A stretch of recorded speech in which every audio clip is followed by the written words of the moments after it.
open up and tell you something that I learned about myself at the end of last year that maybe won't come as a surprise to you. I'll just come out and say it, because I feel like we're family. I'm going to share. It turns out I have ADHD. Yeah, that tends to be people's reactions, yeah. Yeah, it's funny, not a single person has gone, no. Everyone I tell, they're like, yeah. Have you not seen you? Nobody told me. I had no idea, right? Years. I mean, I've been suffering, obviously, in silence for years. Like, every morning, waking up at 4 in the morning, going, my brain's racing all over the place. Right, you need to start 500 emails at the same time and just write three words, then do another one.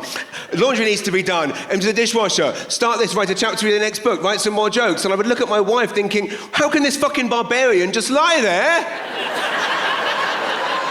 when there's shit to do? I thought she was the problem. And suddenly, I found out, I went through all the testing, I was diagnosed, and I thought, this is a big thing to discover this, especially because it explains so much of what I went through as a child, being picked on at school, struggling in school academically, struggling socially. And so I thought, I've got to go back to England and tell my parents this face to face. This is not a phone call. This is a face to face. So I fly back to England. This is last November.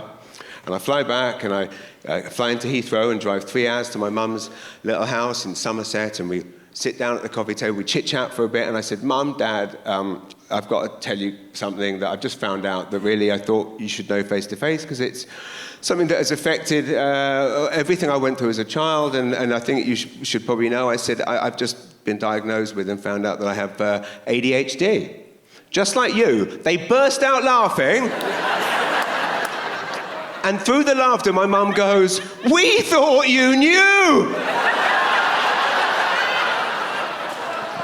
Nobody told me! You all knew, but nobody told me. And so my mum gets up, she's laughing her ass off, she leaves the room, right? And she goes, wait here. And she goes running upstairs and she comes back in, brandishing, as if like this is the evidence, brandishing my school reports.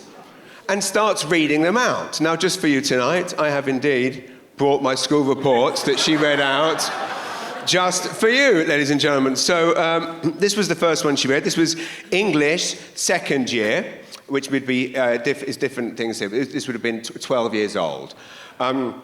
James has a worryingly lively imagination and has produced some bizarre work this term.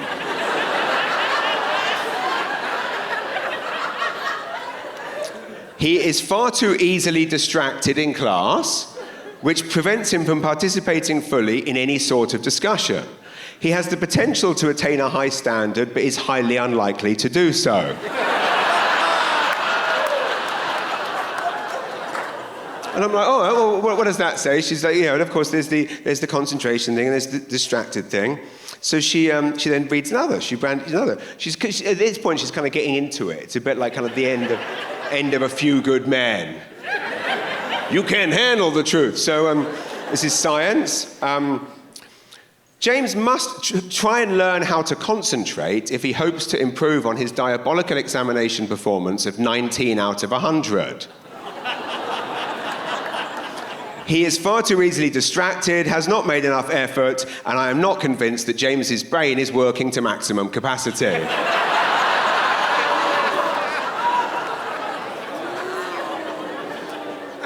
Home economics, fourth year.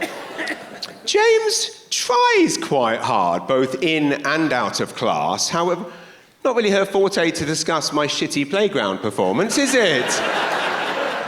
James tried, like, if you, I was genuinely, this, my mum can't believe that I do this job now. I was a very shy kid with very much social anxiety issues, couldn't speak to other kids in my class, wasn't academic, as we've established, also wasn't athletic. I hated being picked on by the kids, so I would always take a detention rather than go to games lessons and have soccer balls thrown at me. I was what my mum recently, I think jokingly described as a triple bill of failure for them. It's good to have the full set, right? So when you are the person that everyone is giving wedgies to and giving bog washes to, you don't need the teacher to tell you that you're not doing well in the playground. You have an inkling. You have an inkling. However, all too often, he doesn't understand what he's being asked to do and has a tendency to be emotive rather than factual. Thus, his poor exam result of 33 out of 100. If he can't concentrate and doesn't understand and cannot learn to focus, he must make sure he asks. Because that's how ADHD works, obviously. And I'm hearing all this, and I'm thinking, well, what's this got to do? Like, how is this proof? Like, how is this evidence? And she keeps reading. Physics. James is disruptive and difficult and idle. To the point. He prefers to be the center of attention, as in... Both his attitude and poor concentration leave a lot to be desired. And then she gans on this one, and this is the one that she starts waving around like she's found the crucial piece of evidence. She goes, there we go, business studies, lower sixth form, I'm 16 years old. Mr. Moffat says, I quickly suspected that James's inconsistent and erratic work was explained by more than simply a cavalier attitude. It is my opinion that he should now receive specialist help with what I actually believe is a learning difficulty, and I think this would be a great benefit to James. And my mum waves it like this, like, look, there you go, see? There's the proof. And I said, wow, I said, that is enlightening, but also bizarre. Like, it's funny how the human brain works, how I honestly have no recollection of ever having this specialist help, and I guess I must have forgotten. And my mum goes, oh no, we told them not to bother with any of that bullshit. I said, you what? They said, yeah. My dad goes, yeah, you know, but we don't believe in any of that hocus pocus. And the reason I bring this up now to share is because I spent many years at school, obviously people laughing at me, not on my terms. So I like the fact that we can come together and laugh at the things that I did as a child. But crucially, I just feel like people often talk about, like, you know, how great things were back in the day. Weren't things great back in the day? But I'm here to say that things weren't great back in the day because children suffered like that. And the amazing thing about living in the time we live now, but crucially the place, i.e. this place, i.e. Canada, and especially this province, is we now live in a place where children that are going through these things get the help they need thanks to the amazing New Brunswick teachers. So please give it up for them. Thank you.